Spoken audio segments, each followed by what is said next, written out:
Kalau kita tahu itu buruk, kenapa sih masih dilakukan?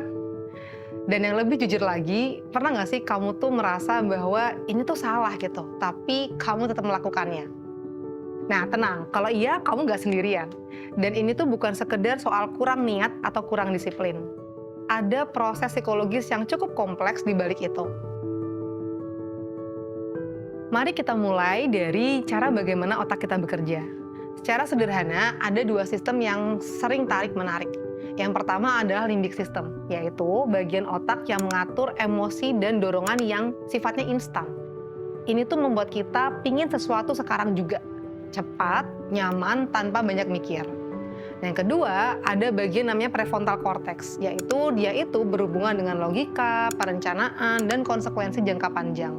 Nah, masalahnya dua sistem ini tuh tidak selalu berjalan beriringan. Ketika kamu tahu itu buruk, misalnya nih kebiasaan buruk begadang, scrolling berjam-jam, atau menunda pekerjaan, itu adalah suara dari prefrontal cortexmu. Kamu tahu itu adalah kebiasaan-kebiasaan yang nggak baik untuk dirusin. Nah, tapi kenapa ya kok saya tetap melakukannya? Berarti si limbic system yang menang. Kenapa bisa menang? Karena dia menawarkan sesuatu yang sangat kuat. Reward jangka pendek. Reward yang instan, nyaman, menyenangkan, dan cepat. Sementara konsekuensi jangka panjang yang ditawarkan oleh prefrontal cortex terasa jauh dan abstrak. Nah, di titik ini kita tuh bakal masuk satu konsep penting, yaitu cognitive dissonance atau disonansi kognitif. Yaitu kondisi ketika ada konflik antara saya tahu apa yang saya nilai benar, tapi justru saya melakukan sebaliknya. Nah, masalahnya kalau pola ini terus berulang, kita tuh akan masuk ke sebuah siklus.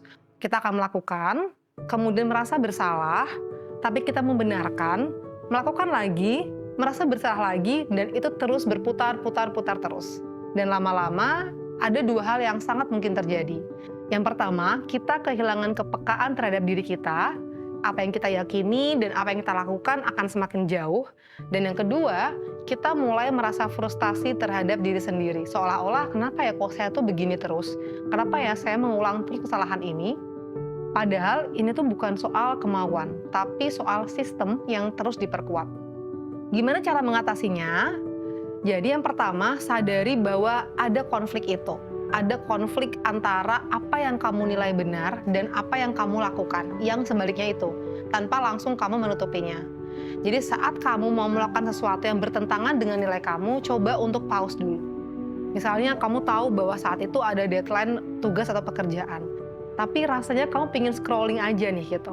Nah, kamu tahu bahwa dengan scrolling, saya akan menghabiskan waktu saya.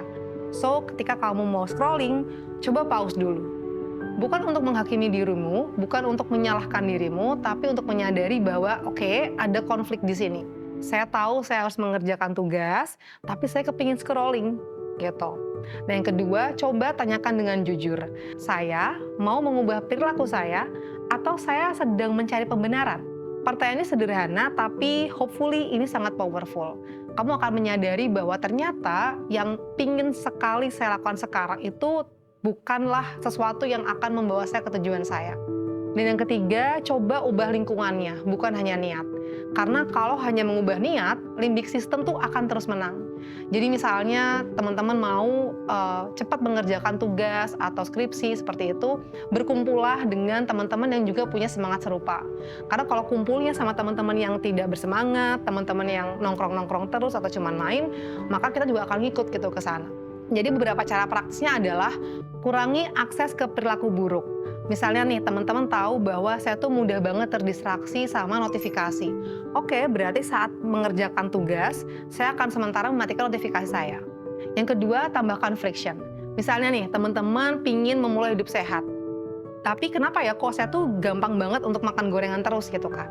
Berarti coba kurangi adanya gorengan di rumah. Yang ketiga, permudahlah perilaku baik. Buat langkah awal kecil dan ringan. Jadi misalnya teman-teman mau coba untuk memulai kebiasaan olahraga.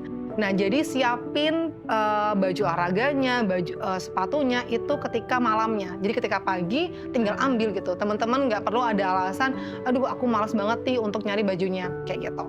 Jadi kalau kamu merasa tahu bahwa sesuatu itu buruk tapi tetap melakukannya, itu bukan berarti kamu lemah. Itu berarti ada dua sistem dalam otak kamu yang sedang bekerja, Yang satu lebih cepat memberi rasa nyaman, dan yang satu lebih fokus pada konsekuensi jangka panjang. Dan kabar baiknya, ini tuh bukan sesuatu yang permanen. Dengan kesadaran, strategi yang tepat, dan perubahan kecil yang konsisten, kamu bisa mulai menyelaraskan kembali kehidupan kamu.